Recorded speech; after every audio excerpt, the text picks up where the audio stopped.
मंगलवार 25 मार्च को बिहार विद्यालय परीक्षा समिति के द्वारा इंटरमीडिएट का परीक्षा फल जारी किया गया, जिसमें जमुई जिले में संचालित बिहार के मुख्यमंत्री नीतीश कुमार का ड्रीम प्रोजेक्ट सिमुलतला आवासीय विद्यालय, जो कि टॉपर्स की फैक्ट्री के नाम से भी जाना जाता है, किसी समय में वहीं से शिक्षा ग्रहण किए छात्र और छात्राएं टॉपर्स होते थे। उस विद्यालय के रिजल्ट में पिछले कई वर्षों से गिरावट देखी जा रही है और अब तो बात यहां तक पहुंच गई कि टॉप 5 के रैंकिंग में एक भी बच्चे अपना स्थान नहीं बना पाए। यहां के बच्चे अच्छा करें और उन्हें शिक्षा ग्रहण करने में कोई परेशानी ना हो, इस सोच के साथ बिहार के शिक्षा मंत्री तथा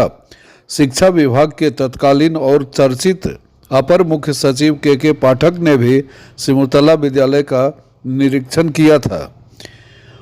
तथा वहां हर तरह की सुविधाओं के बारे में जाना और जरूरी निर्देश भी दिए। जैसे जैसे सिमुलतला आवासीय विद्यालय का भवन और वहां शिक्षा ग्रहण कर रहे विद्यार्थियों का हॉस्टल चकाचक होता गया, वैसे वैसे वहां के विद्यार्थियों की मैट्रिक और इंटरमीडिएट का रिजल्ट गड़बड़ाता गया और रैंकिंग में भी गिरावट देखने को मिलती रही। हम जानने की कोशिश करते हैं वहां के प्राचार्य और वर्ग 11 के छात्र छात्राओं से, जो कि अगले साल इंटरमीडिएट की परीक्षा में सम्मिलित होंगे, सभी क्या कुछ बोल रहे हैं। हम लोगों ने आग्रह किया बिहार बोर्ड से कि हम लोगों को इस तरह के कॉपी की जो जांच होती है, एक तो आवासीय विद्यालय होने के कारण हम लोगों का इंगेजमेंट यहाँ पर काफ़ी रहता है, और दूसरी हम लोगों का मन भी नहीं करता था इस तरह से कॉपी, जो इस रफ्तार में जो कॉपी चेक होती है या जो पैटर्न वहाँ पर इवेल्युएशन सेंटर पर, आप लोगों से भी सारी बातें, आप लोग मीडिया से लोग हैं, सबको पता है। तो कॉपी जाँच प्रॉपर्ली होना चाहिए। इसके लिए क्या कुछ मैकेनिज्म सुधार किया जा सकता है, तो बिहार बोर्ड के लोग ज़्यादा समझ सकते हैं। I think in my flat there is a no cause to हमारे स्कूल से कि टॉपर्स नहीं आए, क्योंकि हमारे सीनियर्स को हम जहाँ तक जानते हैं उन लोगों ने बहुत अच्छा था, चाहे वो एकेडमिक ईयर से हम उनको जानते हैं, चाहे पर्सनल लेवल पे हम जानते हो। लेकिन अब वहाँ वजह क्या है ये तो हम भी नहीं कह सकते हैं कि आखिर क्या ऐसा रीज़न होता है कि वहाँ उन लोग टॉप नहीं कर पाते हैं। और जहाँ तक हम जाने, अगर उन्होंने इंटरव्यू के लिए बुलाया है, मार्क्स उतना अच्छा आया होगा तभी इंटरव्यू के लिए बुलाया गया है, कॉल उनको आया है। तो फिर ऐसा इंटरव्यू में वो किस तरीके से फिर वो अपना वही कॉपी चेक रीचेक करते हैं कि वो मार्क्स कम हो जाता है।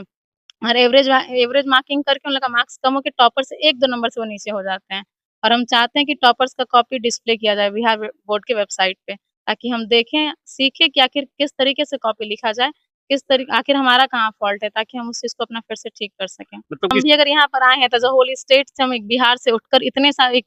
एक मास लेवल का पीपल का जहाँ पर है कम्युनिटी, वहाँ से हम उठकर यहाँ पर आए हैं और कहीं न कहीं हमने पीटी दिया, मेंस दिया, इंटरव्यू हुआ, उसके बाद हमारा यहाँ एडमिशन हुआ। तो कुछ ना कुछ एक्स्ट्रा फैकल्टी, कुछ एक्स्ट्रा हमारा रहा होगा, एफर्ट लगा होगा, तब हम यहाँ पहुँचे हैं। और हम इतने अच्छे विद्यालय में, अगर ये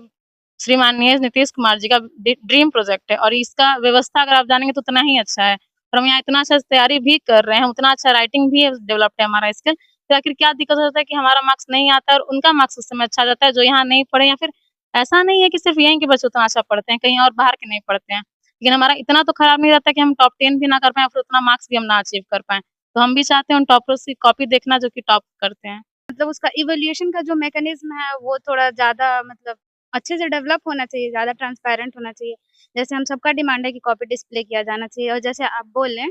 सब्जेक्ट वाइज़ होना चाहिए कॉपी का इवैल्यूएशन। और जैसे कि आप बोलें कि मतलब अब इस स्कूल के बच्चों को बाहर के बच्चों से आंसर राइटिंग स्किल सीखना पड़ेगा। तो मतलब हमको पता है कि हम अच्छा कर सकते हैं, लेकिन बिहार बोर्ड ये हमें दिखा रहा है कि हम अच्छा नहीं कर सकते हैं, तो शायद सीखने की नौबत हम यही कह सकते हैं, क्योंकि उनको अपने कॉपी पे विश्वास होता है कि हम उतना लिख के आए हैं। अब उतना उनका उम्मीद पे वो कॉपी नहीं खरा हो पा रहा है, इसलिए वो हाई कोर्ट जाते हैं। अब हर कोई हाई कोर्ट नहीं जा सकता है, कुछ ही बच्चे हिम्मत करके जा पाते हैं, तब उनका हाई कोर्ट पे कॉपी पे मार्क्स जो होता है वो बढ़ जाता है। तो ऐसा क्या बात है, आप कॉपी चेक कर रहे हैं तो वही नंबर घट गया, लेकिन हाई कोर्ट पे फिर से चेक होने के बाद वो नंबर बढ़ जा रहा है। तो यहाँ पे यही बोला जा सकता है कि कॉपी जो है वो अच्छे से ट्रांसपेरेंटली चेक नहीं किया जा रहा है। तो हम यही कहना चाहेंगे कि कॉपी को कम से कम तो कॉपी को बच्चे की कॉपी को एकदम ट्रांसपेरेंटली चेक किया जाए और उसमें कोई भी भेदभाव ना किया जाए। तो एक पैरामीटर्स ये है कि 2017 से 2021-22 तक टॉपर लिस्ट में आने का ये कारण है कि उस टाइम पे एजुकेशन लेवल मतलब थोड़ा नहीं था और अभी रिसेंट टाइम में बढ़ गया और हमारा स्कूल मतलब उस लेवल पे आ गया मतलब इन द वे और अदर्स जो हैं वो लोग का कुछ ज़्यादा ही आ रहा है स्कोर। इस कारण से हम लोग का स्कूल से ज़्यादा नहीं आ पा रहा है, लेकिन हम लोग अभी भी उस मेहनत पे लगे हुए हैं और अगले साल हम लोग भी सेम बहुत उससे अच्छा करने की कोशिश करेंगे और सब कुछ। इसके पीछे हम कारण यही मानते हैं कि कॉपी कहीं न कहीं अच्छी तरीके से चेक नहीं हो रही है। वहाँ पे जिस प्रकार से कॉपी चेक होता है उसमें एक बड़ा खामियाज़ा ये होता है कि एवरेज मार्किंग किया जाता है। अगर हम अभी भी कह सकते हैं कि अगर कॉपी जिस प्रकार टॉपर भी हुए हैं और जो मेरे भैया दीदी नहीं आए टॉपर, अगर उनकी कॉपी का अगर आप कंपेयर कीजिएगा तो हमको लगता है कि कहीं वो भी कम नहीं रहेंगे टॉपर से। बस एक ही रीज़न होगा कि कॉपी अच्छे से चेक नहीं हो रहा है। कॉपी का डिस्प्ले बिहार बोर्ड के साइट पे और दूसरा हमारा जब कॉपी चेक हो तो सब्जेक्ट वाइज, जैसे अगर हमारा ज्योग्राफी का सब्जेक्ट चेक हो रहा है, ज्योग्राफी के टीचर ही हमारा कॉपी चेक करें। ये हमारा सबसे बड़ा डिमांड रहेगा हमारे माननीय श्री मुख्यमंत्री नीतीश कुमार जी से।